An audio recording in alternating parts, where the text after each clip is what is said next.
सध्या महाराष्ट्रातील मराठवाडा, उत्तर महाराष्ट्र आणि अनेक काही जिल्ह्यांमध्ये जनावरांच्या चाऱ्याचा प्रश्न हा भीषण झालेला आहे। जवळपास 45 दिवस पुरेल इतकाच चारा शिल्लक असल्याचं सांगितलं जात आहे। या विषयावर बोलण्याकरता आपल्यासोबत राज्याचे दुग्ध व पशुसंवर्धन मंत्री राधाकृष्ण विखे पाटील सर आहे। सर, अत्यंत गंभीर परिस्थिती आहे। प्रशासन कशा प्रकारे यातनं मार्ग काढण्याचा प्रयत्न करत आहे?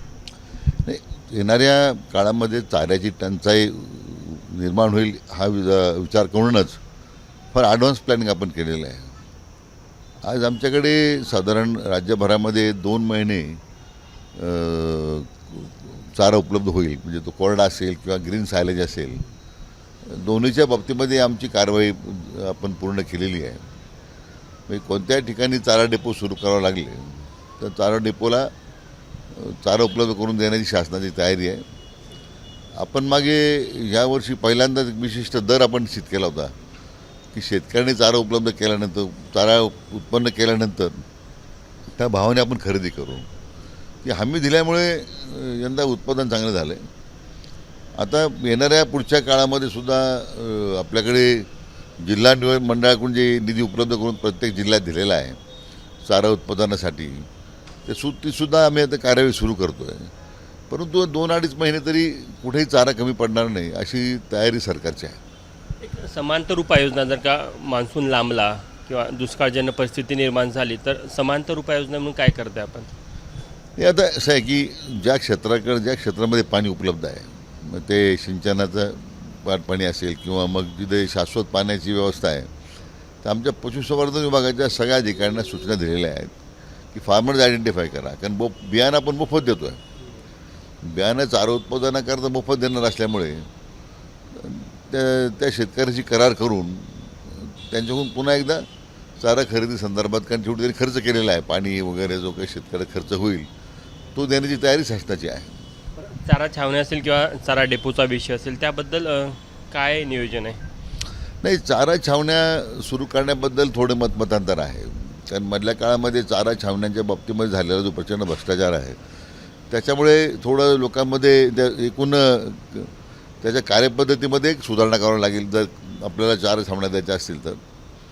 परंतु आज त्याची निकड नाही आहे। आज तातडीनं चारा डेपो सुरू करणं आणि ग्रीन सायलेज, बेसिकली वाळलेला चारा आहेत पण ओला चारासुद्धा उपलब्ध करून दिला पाहिजे आणि ती आमची सर्व तयारी पूर्ण आहे।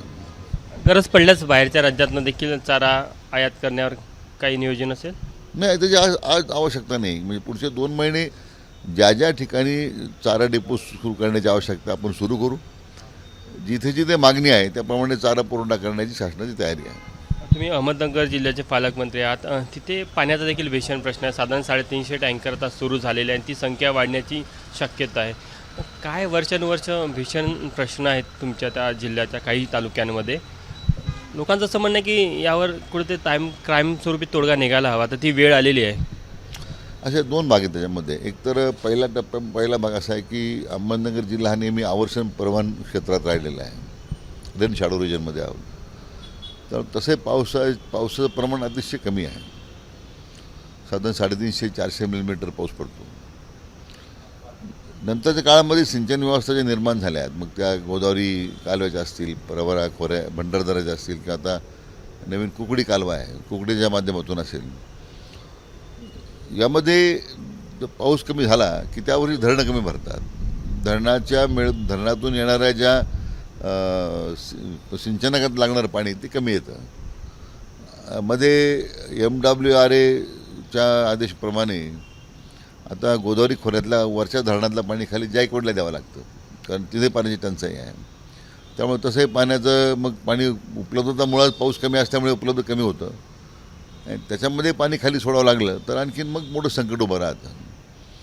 म्हणून आता माननीय देवेंद्रजी फडणवीस यांनी जी मोठ्या प्रमाणात जो पुढाकार घेतलेला आहे पश्चिम वाहिन्याचं पाणी गोदावरी खोऱ्यामध्ये आणण्याचं, मला वाटतं ते साधारण ती महत्त्वाकांक्षी योजना आहे।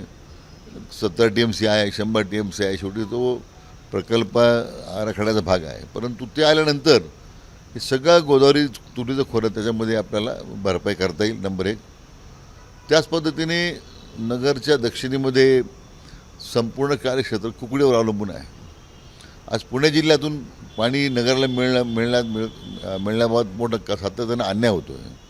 तर ते केव्हा तरी बसून त्याचं एकदा वॉटर अकाउंट निश्चित केलं पाहिजे की ज्यामुळे सिंचनाकरता पाणी जे हक्काचं आहे ते मिळालं. तर त्या बाबतीमध्ये मग हे जे पाण्याची टंचाईला सारखं सामोरं जावं लागतं, टँकर सुरू करावं लागतात. आज कुकडीच्या कमांडमध्ये टँकर सुरू आहेत, आज प्रवरेच्या कमांडमध्ये टँकर सुरू आहेत, गोदावरी कमांडमध्ये टँकर सुरू आहेत.